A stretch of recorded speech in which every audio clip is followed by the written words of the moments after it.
Syria से है, वहां के दो बड़े शहरों पर विद्रोहियों ने कब्जा कर लिया है, जिसके बाद अब विद्रोही राजधानी दमिश्क की तरफ आगे बढ़ रहे हैं। हालांकि विद्रोहियों को रोकने के लिए सेना ने हाईवे को बम से उड़ा दिया। बताया तो ये भी जा रहा है कि सीरिया में विद्रोही गुट हयात तहरीर अल शाम ने हमा और होम्स शहरों पर कब्जा कर लिया है। दोनों शहरों के बीच सिर्फ 40 किलोमीटर की दूरी है।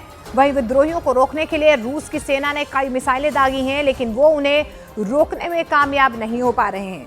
सीरिया में बीते 27 सितंबर से सेना और एचटीएस के बीच संघर्ष जारी है। विद्रोहियों ने 1 दिसंबर को इससे पहले सीरिया के दूसरे सबसे बड़े शहर अलेप्पो पर कब्जा कर लिया था। सीरिया में इस जंग में अब तक 826 लोग मारे गए हैं। आपको बता दें कि सीरिया में 2011 में गृह युद्ध शुरू होने के बाद से यह सबसे भीषण लड़ाई लगातार जारी है।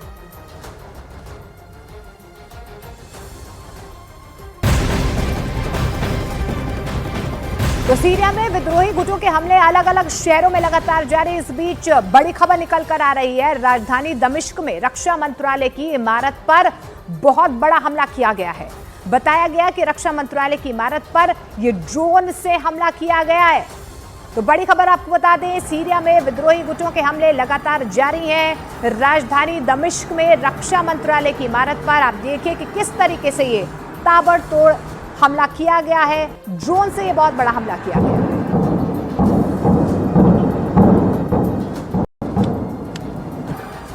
तो सीरिया में कई शहरों पर विद्रोही गुट एचटीएस ने कब्जा कर लिया है। सीरिया की सेना और विद्रोहियों के बीच कई दिनों से लड़ाई चल रही है। इस बीच हमा शहर पर विद्रोहियों ने कंट्रोल भी कर लिया है। इसके बाद विद्रोहियों ने सबसे पहले सीरिया के राष्ट्रपति बशर अल असद के पिता हाफिज अल असद की मूर्ति पर अपना गुस्सा उतारा। उन्होंने हमा शहर के बीच में लगी ये मूर्ति तोड़ दी।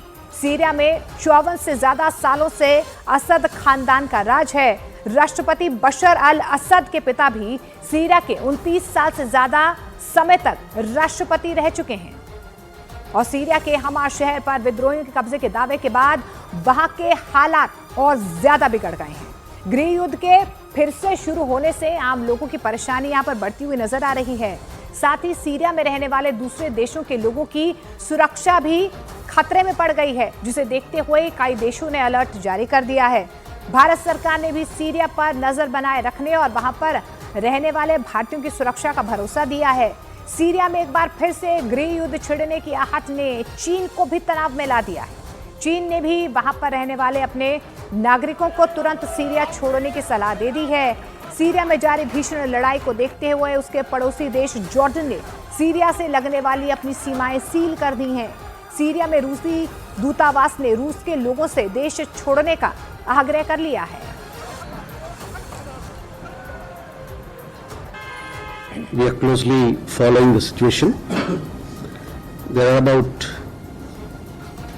90 Indian nationals, we understand.